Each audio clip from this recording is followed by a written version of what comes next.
such a beautiful picture. Kids playing in the park, having fun. But what if you aren't the only one watching them? What if someone who came across them online has come out to meet them in person? Did you know that May is Child Protection Month? Probably not. Because in my opinion, this month is so important that we are meant to observe doesn't get nearly the amount of airtime that it needs or deserves.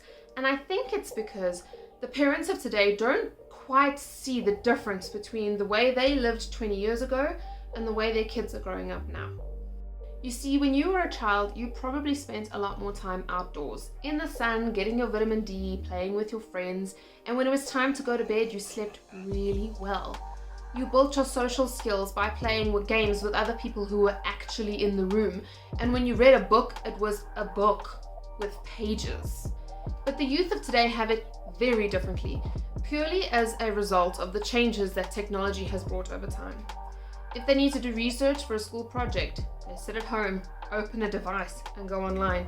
No need to go to the library and check out a book.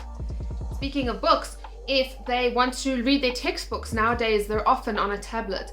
Their classes, thanks to COVID, can actually happen through a screen. If they want to play with their friends, they don't even need to get on their bike and cycle down the street and knock on the door and see if Johnny's home. No. They just log in, go online and play with their friends online, doing something like Roblox or Minecraft or one of those things that I will never understand. And even with entertainment, they don't even need to go to the movies. Get in the car, go to the movie, or as some of us did when we were kids, we went to a drive-in. No. They just open up Netflix and there's all of their entertainment on demand. It just takes 5 seconds to load. Their childhood is very different from ours. So we wanted to highlight the plight of this next generation of kids that is growing up online. You see, traditionally, when we talked about keeping our kids safe, we meant physically. Like when they go to the park and play on the swings, is a stranger going to approach them? And don't get me wrong, it's still critical, it's still important that we physically take care of our children. There are still creeps out there. But it's time for us as parents to now realize that it's quite possible that the biggest threat to our child's safety is not the guy at the end of the street, or woman for that matter, but it's the stranger online. Now, we're not even just concerned about their physical safety when they're out there, but we're concerned about their mental and emotional welfare before they've even walked out the front door. So I'm just gonna go ahead and say it as plainly and as simply as I can. Every parent of any child, of any age, needs to realize that their child could get themselves in trouble because of their online lifestyle.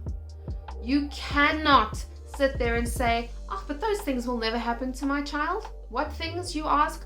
I'm talking cyberbullying, online grooming, sexting, accidental exposure to adult pornography, accidental creation and distribution of child pornography, let alone all the other disturbing content that's out there.